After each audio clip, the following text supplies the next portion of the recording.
Who are you? You. Who are you? What right do you have to be looking at a video that somebody emails you or posts on the internet? What right do you have to be doing whatever you've done today? Oh, you're an American citizen? So, okay, so how does that make you any different than anybody else in the world?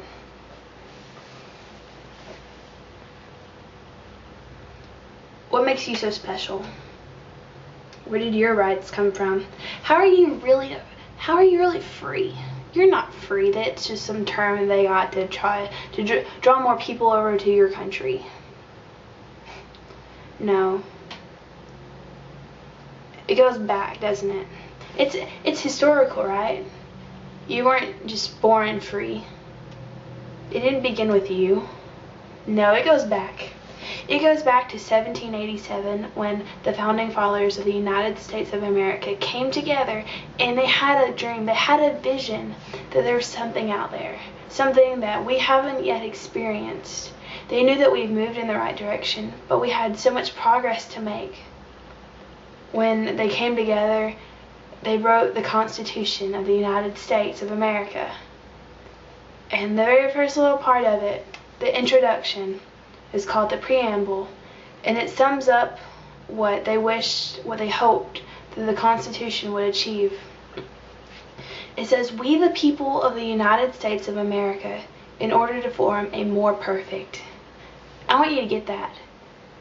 They wanted to form a more perfect, not just a perfect. They weren't going for good, they were going for great.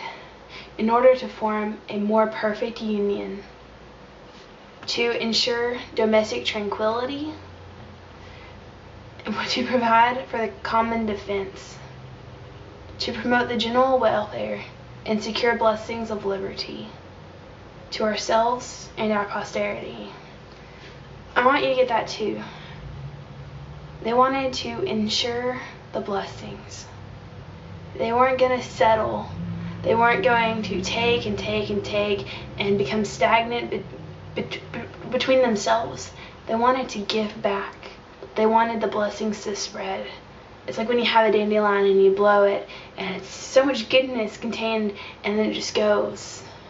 That's what our founding fathers wanted for us. They weren't going to keep it all to themselves. They wanted to let the blessings flow out to all the people.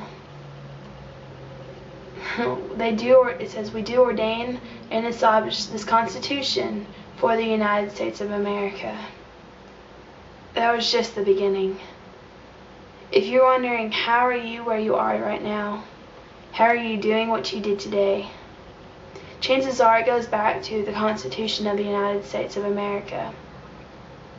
It's when our nation changed. It's when we, instead of walking in the right direction, we were running, we were leaping, and we were moving forward. If you wonder, how do we have a president? How are we not under a monarchy of a king and queen? Look at your Constitution. It's got some of the most interesting things in it. I mean, you wonder, how are we so far ahead? How are we so much stronger? It's in the Constitution. Thanks to our founding fathers back in 1787, we are who we are today. We are where we are today, and we have what we have today.